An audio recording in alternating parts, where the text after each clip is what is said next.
తెలంగాణలో మతిమార్పు ముప్పు 556 మందిపై అధ్యయనం చేస్తే అందులో 39% మందికి ఈ వ్యాధి వచ్చే ప్రమాదం ఉందని వెల్లడి. పట్టణంలో కంటే గ్రామీణ ప్రాంతాల్లోనే ముప్పు అధికమంట.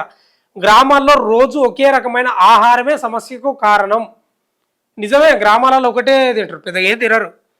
పొద్దుగాలు లేస్తే ఇంత అంబలి, ఇంత దానికి ఉల్లిగడ్డ తెలుసా, మీరు తాగుతారా? ఇంత అంబలి ఉల్లిగడ్డ పొద్దుగాల పొలాలకు పోయేటోళ్ళు అదే అంబలి. మంచిదే అంబలి, చాలా మంచిది. జావా ఎక్కువ శాతం నైట్ అన్నదే తింటారు వాళ్ళు. అంబలిలో పూసుకొని తింటారు, పెరుగుంటే పెరుగులో కలుపుకొని తింటారు. కాకపోతే ఏంటంటే రొట్టెలు కూడా తింటారు, అన్నం కూడా ఎక్కువ శాతం తింటారు.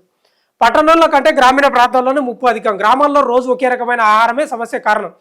B12, B6, B2 విటమిన్లు తగ్గిన కొద్దీ పెరుగుతున్న సమస్య. డిమెన్షియా ముప్పు పురుషుల కంటే మహిళల్లోనే ఎక్కువ. ICMR నిన్ సంయుక్త అధ్యయనంలో వెల్లడి. పోషకాహారంతో సమస్యకు పరిష్కారం అంటున్న నిపుణులు. ఒకసారి చూద్దాము. ఆరోగ్యం గురించి కూడా మనకు ఇంపార్టెంట్. ఇదేంది ఇప్పుడు ఈ ఈ ఈ వార్తను కూడా మనం ఏదో తీసిపాయడానికి లేదు. ఆరోగ్యమే మహాభాగ్యం. మనం ఎక్కడ పోయినా, ఎక్కడ ఉరుకులాడినా, ఎక్కడ పరిగెత్తినా, ఎంత ఎగిరెగిరి పడినా ఆరోగ్యమే ముఖ్యం మనకు. ఎస్, ఆరోగ్యమే మహాభాగ్యం. మన దగ్గర ఆస్తులు ఉండని లేకపోని ఆరోగ్యం ఉంటే అదే ఆస్తి. 100% చదవాలి మనం వార్త. లోపలికి పోదాం. ఇగో ఇడుంది చూడు, కొంచెం జూమ్లో చూపించు. తెలంగాణలో మతిమరుపు ముప్పు. పట్టణాల్లో కంటే గ్రామాల్లోనే సమస్య అధికం. గ్రామీణంలో డిమెన్షియా ముంగిట 60% మంది అంట డిమెన్షియా అంటే ఎందుకు చూద్దాం. పట్టణ ప్రాంత ప్రజల్లో ఈ రిస్క్ జోన్లో 27% మంది ఉన్నారట. తెలంగాణ ప్రజలు డిమెన్షియా వ్యాధి బారిన పడే ముప్పు రోజు రోజుకు పెరుగుతోందని హైదరాబాద్లోని ICMR national institute of nutrition పరిశోధకులు సంయుక్తంగా చేసిన అధ్యయనంలో తేలింది. పోషకాహార లోపం కారణంగా ప్రజలు డిమెన్షియా బారిన పడే అవకాశం ఉందని, ఈ సమస్య తీవ్రత పట్టణంలో కంటే గ్రామీణ ప్రాంత ప్రజల్లో ఎక్కువ ఉందని ఈ అధ్యయనం హెచ్చరించింది. తెలంగాణలో 40 నుంచి 80 ఏళ్ల మధ్య వయసున్న 556 మంది పట్టణ గ్రామీణ ప్రాంతాల ప్రజలపై 2023-24 మధ్యలో ఈ అధ్యయనం నిర్వహించారు. ఈ అధ్యయనం ప్రకారం ఈ 556 మందిలో 39 మంది అంటే ప్రతి 10 మందిలో 4 భవిష్యత్తులో డిమెన్షియా బారిన పడే అవకాశం ఉంది. ఇది పట్టణ ప్రాంత ప్రజల్లో 27%, గ్రామీణ ప్రాంత ప్రజల్లో 60% ఉంది. సాధారణంగా నగరాల్లో ఉండే వారికి శారీరక శ్రమ లేకపోవడం వల్ల వ్యాధులు వస్తాయని అనుకుంటారు. కానీ ఈ అధ్యయనం ఆశ్చర్యకరమైన నిజాలను బయటపెట్టింది. పల్లెల్లో ఉండే వారిలో పోషకాహార లోపం, విటమిన్ల కొరత వల్ల వారు డెమెన్షియా ముప్పును ఎక్కువగా ఎదుర్కొంటున్నారని పేర్కొంది. గ్రామీణ ప్రాంతాల్లో ప్రజలు రోజు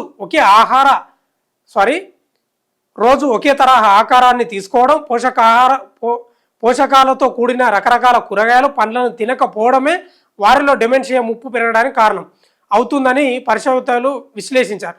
ఈ పరిశోధన వివరాలు అంతర్జాతీయ జర్నల్ ది లాన్సెట్లో ప్రచురితమైనట. 64% మందిలో B2 లోపం అంట. డిమెన్షియా ముప్పును పురుషుల కంటే మహిళలే ఎక్కువ ఎదుర్కొంటున్నారని ఈ అధ్యయనం స్పష్టం చేసింది. మహిళల్లో 55% మంది, మహిళల్లో 55%, పురుషుల్లో 40% మంది ఈ రిస్క్ గ్రూప్లో ఉన్నారు. కాగా డెమెన్షియా వచ్చే ముప్పు ఎక్కువగా ఉన్న వారిలో vitamin D, vitamin B2, vitamin B6, ఫోలేట్లు చాలా తక్కువగా ఉన్నట్లు తేలింది.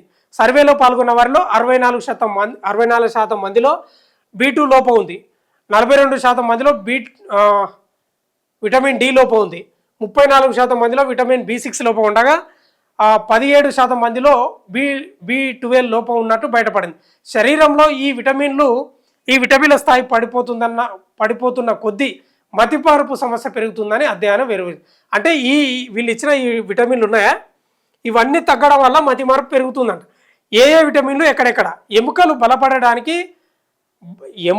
బలపడడానికే కాకుండా మెదడు కణాలు సరిగ్గా కమ్యూనికేట్ అవ్వడానికి దోహదపడే విటమిన్ D రావాలంటే ఉదయం ఎండలో నిలబడడం, గుడ్డు సొన, పుట్ట గొడుగులు, పాలు వంటివి తీసుకోవాలని వైద్యులు సూచిస్తున్నారు. ఈ హైదరాబాద్లో ఎండనే దాకా సరిగా డోర్లు మూసుకున్నారు చాలామంది. ఈ పక్కన ఉన్న కూడా ఎవరైనా పట్టించుకోడు. విటమిన్ B12 మెదడు పరిమాణం కుచించుకుపోకుండా నరాల చుట్టూ ఉండే రక్షణ పొర దెబ్బ తినకుండా చూస్తుందని పాలు, పెరుగు, పనీర్, పన్నీరు గుడ్లు తినడం వల్ల ఈ విటమిన్ లోపం నుంచి గట్టెక్కవచ్చన్న విటమిన్ B6 మెదడులోని రసాయన సమాచార వ్యవస్థ సజావుగా సాగడానికి కణాలకు శక్తిని ఇవ్వడానికి తోడ్పడుతుంది. ఇది లోపిస్తే మూడ్ స్వింగ్స్, డిప్రెషన్ లాంటి లక్షణాలు కనిపిస్తాయి. ఆకుకూరలు, అరటిపండ్లు, శనగలు, బంగాళదుంపలు, బాదం, వేరుశనగలు, పాల ఉత్పత్తుల్లో ఈ విటమిన్లు పుష్కలంగా లభిస్తాయి. ఇవన్నీ తింటారండి గ్రామాలలో. ఇవన్నీ ఎవ్వరు తినరు గ్రామాలలో. హైదరాబాద్లో కూడా పెద్దగా ఏం తినరు, తింటారు చాలా తక్కువ శాతం. ఇప్పుడు ఇదంతా నేను చదివినా ఏ విటమిన్లు ఎక్కడెక్కడ అనేది 7 గ్రామాలలో ఏం తినరు. తింటే రొట్టెలు తింటారు, అన్నమే తింటారు, అంబలి అంతే, అంతకుమించి ఏమి ఉండదు. మీరు చూడండి, నేను ఒకటి చెప్తున్నా, నేను పాటిస్తా కాబట్టి చెప్తున్నా. నేను రోజు 2 గుడ్లు తింటా, 100% ప్రతిరోజు తింటా 2 గుడ్లు. మీరు రోజు వీలైతే, నేను చెప్తలేను కానీ అధికారికంగా, రోజు 2 గుడ్లు తినండి చాలు. మంచి బ్రహ్మాండమైన ఆరోగ్యం ఉంటుంది. దానికి తోడు పాలు, ఆకుకూరలు ఇవన్నీ తినండి, అద్భుతంగా ఉంటుంది ఆరోగ్యం. ఇవన్నీ గ్రామాలల్లో తింటలేరు అనేది వార్త. అందుకే వాళ్ళలో ఆ డిమెన్షియా వ్యాధి అంటే మతిమరుపు వ్యాధి వస్తుంది అనేది వార్త. మందులు లేవు, పోషకాహారమే పరిష్కారం. డిమెన్షియా లేదా అల్జిమర్స్ అంటే మతిమరుపు. అల్జిమర్స్ వ్యాధిని పూర్తిగా నయం చేసే ఖచ్చితమైన మందులు ప్రస్తుతానికి లేవని నిపుణులు చెబుతున్నారు. కాబట్టి ఆహారంలో మార్పుల ద్వారానే వ్యాధి రాకుండా జాగ్రత్త పడవచ్చని ఈ అధ్యయనాన్ని నిర్వహించిన పరిశోధకులు doctor Bhanuprakash Reddy, NIN director doctor Bharati Kulkarni స్పష్టం చేశారు. రోజువారీ మెనూలో కేవలం అన్నం, కూర కాకుండా రకరకాల కూరగాయలు, ఆకుకూరలు, పండ్లు, పాలు ఉండేలా చూసుకుంటే డొమెన్షియా నుంచి మనల్ని మనం కాపాడుకోవచ్చు. ఒక్క కూర చేయడానికే అదో తమాషా.